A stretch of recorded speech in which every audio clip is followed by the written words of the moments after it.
तो इसके पहले वाली वीडियो में हम आपको पदार्थ का भौतिक विभाजन कंप्लीट पढ़ा चुके हैं।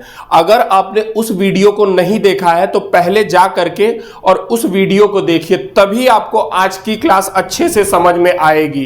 तो आज हम देखते हैं पदार्थ का रासायनिक विभाजन कि आखिर रासायनिक आधार पे पदार्थ को कितने भागों में बांटा जा सकता है। तो रासायनिक आधार पे हम पदार्थ को 3 भागों में बांट सकते हैं, जिसमें सबसे पहला आता है तत्व, दूसरा हो जाता है यौगिक और तीसरा होता है मिश्रण। अब इन्हीं तीनों के बारे में आराम से समझते हैं कि आखिर ये क्या होता है, जिसमें शुरुआत करते हैं सबसे पहले तत्व से कि आखिर तत्व क्या होता है। तो दुनिया का कोई भी पदार्थ जिसके हम छोटे छोटे टुकड़े करते चले जाएं, लेकिन उस टुकड़े में हम किसी और चीज को शामिल ना करें, वही तत्व कहलाता है। जैसे उदाहरण के लिए हम लोहा ले लेते हैं, तो लोहा में यदि हम कुछ और नहीं मिलाते हैं तो वो तत्व रहेगा। और क्या हो जाएगा, तो ऑक्सीजन भी एक तत्व होता है और हाइड्रोजन भी एक तत्व हो जाएगा। इवन आप पेरियोडिक टेबल में जितने भी अक्षर लिखे हुए देखेंगे वो सबके सब तत्व ही होते हैं। अगर इसको आप नॉर्मल समझना चाहें तो अभी के समय में एक गाना बहुत वायरल हो रहा है जिसका नाम है कच्चा बादाम। उसमें गाने में क्या कहा जाता है, कच्चा बादाम के बारे में कहा जाता है, लेकिन उसके अलावा किसी और चीज की चर्चा नहीं होती है उस गाने में। इसीलिए कच्चा बादाम भी क्या हो जाएगा, तो वो एक तत्व हो जाएगा। अगर उसी बादाम में ले जाकर के हम मूंगफली मिक्स कर देंगे तब वो तत्व नहीं रह जाएगा, तब उसकी क्वालिटी चेंज हो जाएगी। दूसरा समझते हैं यौगिक के बारे में कि यौगिक क्या होता है। तो जब कभी भी 2 चीजों को ले जाकर के और मिक्स कर दिया जाता है, लेकिन इस मिक्स करने के दौरान उसके रेशियो को समान रखेंगे, तभी वो यौगिक कहलाएगा। तो 2 चीजें अगर समान मात्रा में मिलेगी तो उसे क्या कहेंगे, तो उसे ही यौगिक कहेंगे। यौगिक आप डेली लाइफ में भी देखे होंगे, जब कभी कोई लड़की शुरुआत में खाना बनाना सीखती है तो उसकी मम्मी उसको शुरुआत में सिखाती हैं कि देखो दाल इतना रखना, उसमें पानी 2 ग्लास डालना और नमक 2 चम्मच डाल देना और हल्दी उसमें कितना डालना, 1 चम्मच। तो यहां पे क्या बताया उन्होंने, तो रेशियो बताया है। अब इसी रेशियो में वो दाल बनाती चली जाएगी। अगर इस रेशियो को बदल देगी तो फिर वो यौगिक नहीं कहलाएगा, फिर वो मिश्रण में चला जाएगा और दाल भी अच्छे से नहीं बन पाएगी, तो वहां भी यौगिक लगता है। तो यौगिक का उदाहरण हमको क्या देखने के लिए मिलेगा, तो यौगिक का उदाहरण सबसे पहला हो जाता है पानी, H2O। इसमें हाइड्रोजन के कितने अणु मिलाए हैं हम, तो 2 अणु, और ऑक्सीजन कितना मिलाए हैं, तो 1। तो यहां पे अनुपात कितना हो गया, तो 2:1। मतलब यह है कि 2 चम्मच हम हाइड्रोजन मिला दें और 1 चम्मच ऑक्सीजन मिला दें तो हमारा पानी बन जाएगा। दूसरा होता है कार्बन डाइऑक्साइड। यहां पे कार्बन का रेशियो कितना है, तो 1 है, और ऑक्सीजन का रेशियो कितना दिख रहा है, 2 दिख रहा है। तो ये बताइए यहां पे तो रेशियो फिक्स दिख रहा है कि नहीं, क्या कोई इसको कार्बन डाइऑक्साइड बोलेगा, नहीं बोलेगा। क्यों नहीं बोलेगा, क्योंकि इसका रेशियो फिक्स हो गया है। या इसको कोई पानी बोल देगा तो नहीं बोलेगा, इसलिए नहीं बोलेगा क्योंकि पानी का रेशियो फिक्स हो जाता है। तो जिसका रेशियो फिक्स होता है उसे ही हम यौगिक कहते हैं। अब तीसरा आ जाता है मिश्रण। तो मिश्रण तो हम आपको जस्ट पहले ही समझा दिए। अगर इसी यौगिक को बनाने के दौरान हम सही अनुपात में इसको ना मिला करके अपने मन मर्जी मिला दें, जैसे कोई लड़की अपनी मनमर्जी कर जाती है, क्या करेगी कि उसके माँ बाप सिखाए हैं कि इतना इतना क्वांटिटी में मिलाना तुम, और वो क्या करेगी कि पहुंचेगी तो 2 चम्मच उसमें ले जाकर के हल्दी झोंक देगी और 4 चम्मच नमक कर देगी और 8 गिलास पानी डाल देगी और कहेगी कि हमारी दाल तो अच्छी बनी ही नहीं। तो कहां से बनेगी, तो वही मिश्रण हो जाता है। मिश्रण में कोई अनुपात फिक्स नहीं होता है। जैसे उदाहरण के लिए आप समझ सकते हैं हमारे वायुमंडल में फैली हुई गैसेस, यहां पे कोई रेशियो नहीं फिक्स है। अब आप सोच ये रहे होंगे कि इसका तो रेशियो परसेंट में हम सुने हैं कि 78% नाइट्रोजन होता है, तो होता जरूर है, लेकिन उसका अनुपात हर जगह फिक्स नहीं होता है। हो सकता है कहीं पे ज्यादा हो जाए, कहीं पे कम हो जाए। तो जब कभी भी मिश्रण में अनुपात समान नहीं होता है तो उसे ही हम मिश्रण कह देते हैं। मिश्रण का उदाहरण आप सीमेंट समझ सकते हैं, सीमेंट हो जाएगा, दूसरा हवा हो जाएगा, तीसरा दूध हो जाएगा। यही सारी चीजें क्या हो जाएंगी, तो ये मिश्रण हो जाती है। तो हम आपको पदार्थ का भौतिक विभाजन और रासायनिक विभाजन बता चुके हैं। ये पहला चैप्टर आपका कंप्लीट हो जाता है। अब आगे बढ़ेंगे अपने दूसरे चैप्टर पे। तो अब हम समझते हैं परमाणु के बारे में। परमाणु को इंग्लिश में एटम भी कहा जाता है। परमाणु की चर्चा सबसे पहली बार महर्षि कणाद ने की थी, लेकिन इन्होंने इसके बारे में ज्यादा जानकारियां नहीं दी थी। बाद में कणाद की ही थ्योरी को चोरी कर लिया था जॉन डाल्टन ने, और सबसे पहली बार ऑफिशियली बताया था परमाणु के बारे में। परमाणु क्या होता है इसको समझते हैं। तो परमाणु, सबसे पहली बात तो शब्द ही गलत है। क्यों? क्योंकि परमाणु का मतलब होता है परम अणु, मतलब मैक्सिमम टुकड़ा, जिसके और ज्यादा अब टुकड़े नहीं किए जा सकते। जैसे उदाहरण के लिए हमारे पास में ये कागज पड़ा हुआ है, अब इस कागज के हम टुकड़े करते चले जाते हैं। कब तक करते चले जाएं? जब तक ये एकदम छोटे रूप में ना आ जाए, जिससे अब इसके और ज्यादा टुकड़े हमारे सामने ना हो सके, उसे ही हम परमाणु कहेंगे। परमाणु आप अपनी आंखों से नहीं देख सकते हैं। जिस तरह से अभी के समय में कोरोना वायरस है, क्या आप अपनी आंखों से देख सकते हैं? तो नहीं देख सकते हैं। उतना छोटा होता है परमाणु। तो परमाणु के बारे में तो आप समझ गए। अब आगे समझते हैं कि परमाणु आखिर फेल कैसे कर गया। तो बाद में जब केमिस्ट्री में खोज होना चालू हुआ तो देखा यह गया कि परमाणु के भी और ज्यादा टुकड़े हो सके हैं। अब जॉन डाल्टन ने तो बताया था कि अब इसके और टुकड़े नहीं हो सकते, इसीलिए जॉन डाल्टन की थ्योरी फेल हो गई थी। जब बाद में देखा गया कि आखिर इसके टुकड़े क्या क्या हैं, तो उसमें 3 टुकड़े ये बहुत फेमस हमको देखने के लिए मिले, जिसका नाम था इलेक्ट्रॉन, प्रोटॉन, न्यूट्रॉन। हालांकि इसके अलावा भी बहुत सारी चीजें मिली थी, जिसका नाम था पॉजिट्रॉन, पाई मैसॉन, ये सारी चीजें भी थी। लेकिन अगर किसी भी हम ले जाकर के किसी भी तत्व के टुकड़े करते चले जाएं और परमाणु के स्टेज में आ जाते हैं, फिर उसके बाद देखते हैं, तो ये 3 चीजें हमको कंपलसरी देखने के लिए मिलेगा ही मिलेगा। तो इसीलिए इन तीनों को हम लोगों ने स्थायी कण कहा, और बाकी इसके अलावा जो मिल रहे थे वो अस्थायी कहलाए। जैसे आप नॉर्मल समझिए, तो एक क्लासरूम अगर चल रहा है तो उसमें टीचर क्या हो जाएगा? तो वो स्थायी हो जाएगा। यदि टीचर नहीं रहेगा तो पढ़ाई हो ही नहीं सकती है। लेकिन बच्चा यदि किसी दिन अब्सेंट हो जाएगा तब भी उस दिन पढ़ाई हो जाएगी। तो बच्चा क्या हो जाएगा? अस्थायी, और टीचर क्या हो जाएगा? तो स्थायी हो जाएगा।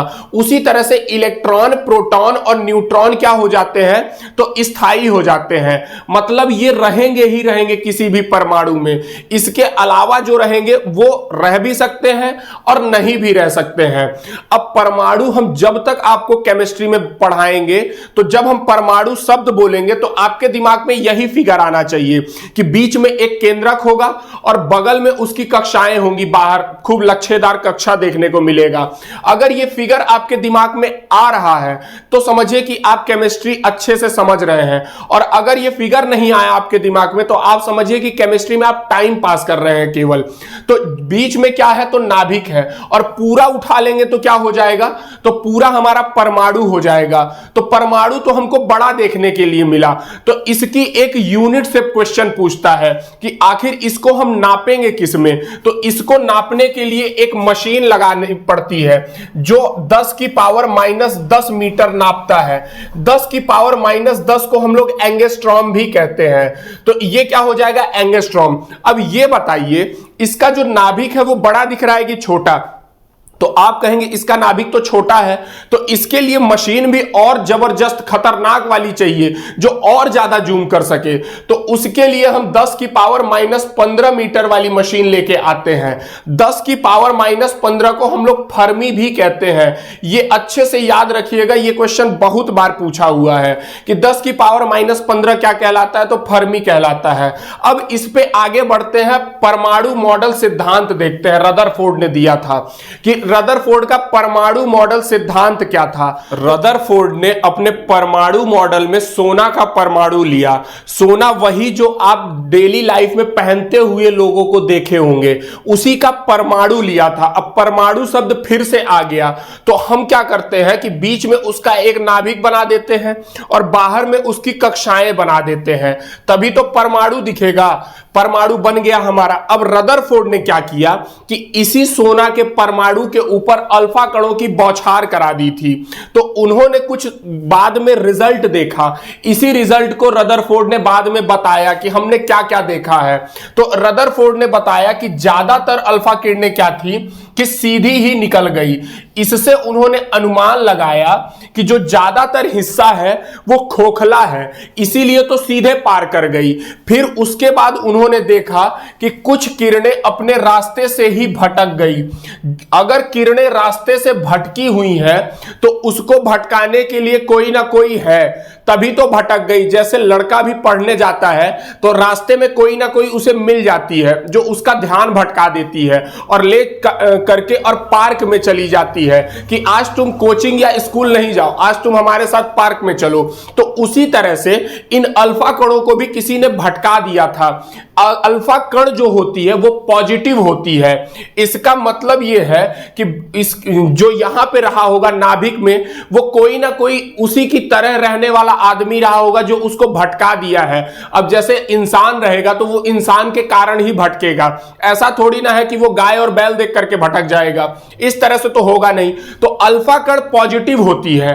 अब नाभिक भी किस तरह हो जाएगा? पॉजिटिव, तभी तो उसको दूर भगाएगा। नहीं तो अगर निगेटिव रहेगा तो प्लस माइनस तो आपस में चिपक जाते हैं। तो इसका मतलब यह है कि बीच वाला हिस्सा पॉजिटिव है। यही उन्होंने बताया था कि बीच का हिस्सा पॉजिटिव है और ज्यादातर भाग क्या है? तो ज्यादातर भाग खोखला है। उसके बाद रदरफोर्ड ने क्या किया कि एक अल्फा कण को एकदम बीच सेंटर में ले जाकर के और पेनिट्रेट कर दिया था। तो उन्होंने देखा कि बीच में जो किरण गई थी वो वापस आ गई। तो उन्होंने बताया कि ये वाला हिस्सा खोखला नहीं है, ये वाला ठोस है।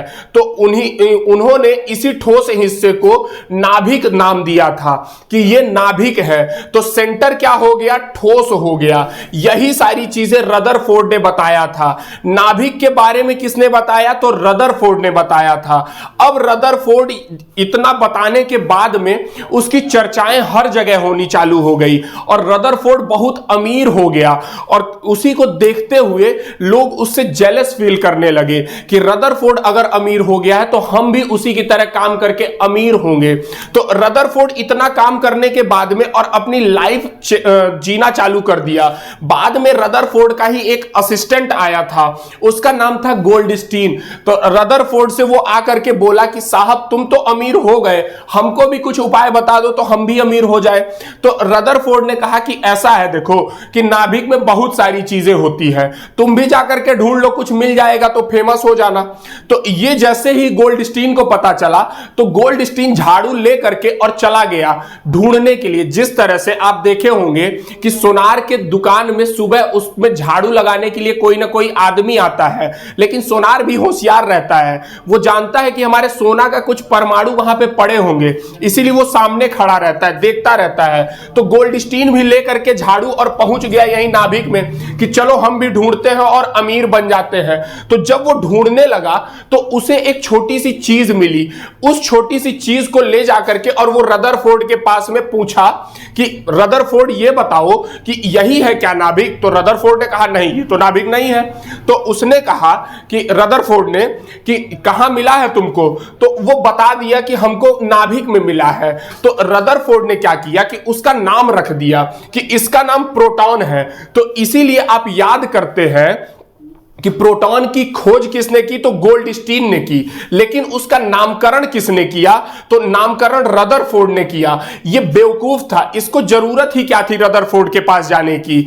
इसी की देखा सीखी इसी का एक दोस्त किया था, नाम था उसका चैडविक। चैडविक भी सोचा कि हम भी जाकर के अमीर बन जाते हैं। आजकल के लोग दूसरे की कॉपी करना चालू कर देते हैं। जैसे अभी भारत के प्रोस्पेक्टिव में बात करें तो मोदी जी यहां के सबसे बड़े नेता हैं। अब लोग मोदी जी की ही नकल करने लगे हैं। अरे जिस आदमी ने 8 बरस की उम्र में अपना फ्यूचर डिसाइड कर दिया, आखिर उसकी तरह लोग नहीं बन सकते ना। तो लोग कॉपी करना चालू करते हैं। ये दुनिया एक तरह से एग्जाम है और इस एग्जाम में सभी का क्वेश्चन पेपर अलग अलग है, लेकिन सब एक दूसरे का नकल मार रहे हैं कि हम उसी की तरह आगे बढ़ जाए। कहां से बढ़ेंगे भाई? उनका अगर पेपर अलग है तो उनके आंसर भी तो अलग ही होंगे। ये चीजें लोग नहीं समझते हैं, ठीक है। उसके बाद में चैडविक था, चैडविक भी झाड़ू लेकर के और पहुंच गया कहां पर, तो नाभिक में पहुंच गया कि हम भी चल करके और ढूंढते हैं कि क्या है उसके अंदर। तो जब चैडविक ने भी देखा तो उसे एक चीज मिली छोटी सी, तो वो ले जाकर के सबसे पहले गोल्डस्टीन के पास पहुंचा कि सुनो गोल्डस्टीन, यही तुमने ढूंढा था क्या? तो गोल्डस्टीन ने बोला कि नहीं, हमने तो नहीं ढूंढा था। तो बाद में इसने, चैडविक समझदार था कि हम गोल्डस्टीन की तरह रदरफोर्ड के पास नहीं जाएंगे क्योंकि ये बहुत होशियार है, ये अपने से नाम रख देगा और फेमस हो जाएगा। तो चैडविक ने कहा कि हम तुमको क्यों बताएं कहां से पाए हैं, ऐसे ही गिरा हुआ मिल गया। तो गोल्डस्टीन जब पूछा तो चैडविक ने यही आंसर दे दिया। अब चैडविक ने इसका नाम अपने से ही न्यूट्रॉन रख दिया। तो न्यूट्रॉन की खोज किसने किया? तो चैडविक ने किया। अब बाद में क्या हुआ कि नाभिक के अंदर से तो खोज हो गई, अब इसी का एक रूम पार्टनर था, नाम था उसका जे थॉमसन। जे थॉमसन क्या किया कि उसने सोचा कि नाभिक के अंदर तो सारी चीजें ढूंढ ही ली गई है, अब वहां तो कुछ मिलने वाला नहीं। तो वो झाड़ू लेकर के इधर साइड में झाड़ू लगा रहा था, तो उसे भी एक छोटा सा एलिमेंट देखने को मिल गया। वो ले जाकर के सबसे पहले पहुंच गया चैडविक के पास में कि सुनो ना चैडविक भाई, ये तुमने ढूंढा था क्या? तो चैडविक बोला नहीं, कहां से पाए हो? तो वो बोला कि तुमसे क्या मतलब, हम तुमको क्यों बताएं कि कहां से पाए हैं? तो अब इसके बाद में वो गया गोल्डस्टीन के पास में कि सुनो ना गोल्डस्टीन, यही तुम ढूंढे थे क्या? तो गोल्डस्टीन बोला कहां से पाए हो? तो वो बोला कि हम तुमको क्यों बताएं कहां से पाए हैं, तुमसे क्या मतलब है? लेकिन होशियार था, रदरफोर्ड के पास नहीं गया क्योंकि ये तो बहुत बड़ा होशियार था, सबसे बड़ा चोर तो यही रदरफोर्ड था, चोरी कर जाता। तो इसने कहा कि जब ये अलग है तो हम भी पैसे कमा लेते हैं इलेक्ट्रॉन नाम रख करके। तो थॉमसन ने इसका नाम क्या रख दिया? तो इलेक्ट्रॉन रख दिया। अब ये चीज आप परीक्षा में जब जाएंगे तो 110% आप भूल जाएंगे। तो इसी के लिए एक इसका शॉर्टकट होता है, उस शॉर्टकट को हम लोग कहते हैं ईंट पर नाच। ईंट पर नाच। तो इस शॉर्टकट को आप दिमाग में याद रखिएगा, ये एक ट्रिक होती है जिससे याद रहेगा कि किसने खोज किया था। तो ई से क्या हो जाएगा? तो ई से इलेक्ट्रॉन हो जाएगा और फिर उसके जस्ट बाद में उसके खोजकर्ता का नाम है। तो ट से क्या हो जाएगा? तो थॉमसन हो जाएगा, थॉमसन हो गया। अब प से क्या हो जाएगा? तो प से होता है प्रोटॉन, प से क्या हो गया? तो प्रोटॉन हो गया। और खोज किसने किया? तो र से रदरफोर्ड हो जाएगा। हालांकि रदरफोर्ड ने तो नाम रखा था ना, खोजा किसने था? तो गोल्डस्टीन ने। इसीलिए प्रोटॉन की खोज कभी कभी गोल्डस्टीन भी सही हो जाता है और कभी कभी रदरफोर्ड भी सही हो जाता है। अब न से क्या हो जाएगा? तो न से न्यूट्रॉन हो जाएगा। और खोजा किसने? तो च से क्या हो जाएगा? तो चैडविक ने खोजा था। तो ये आप ट्रिक याद रखिएगा और इसको रिवाइज करिएगा।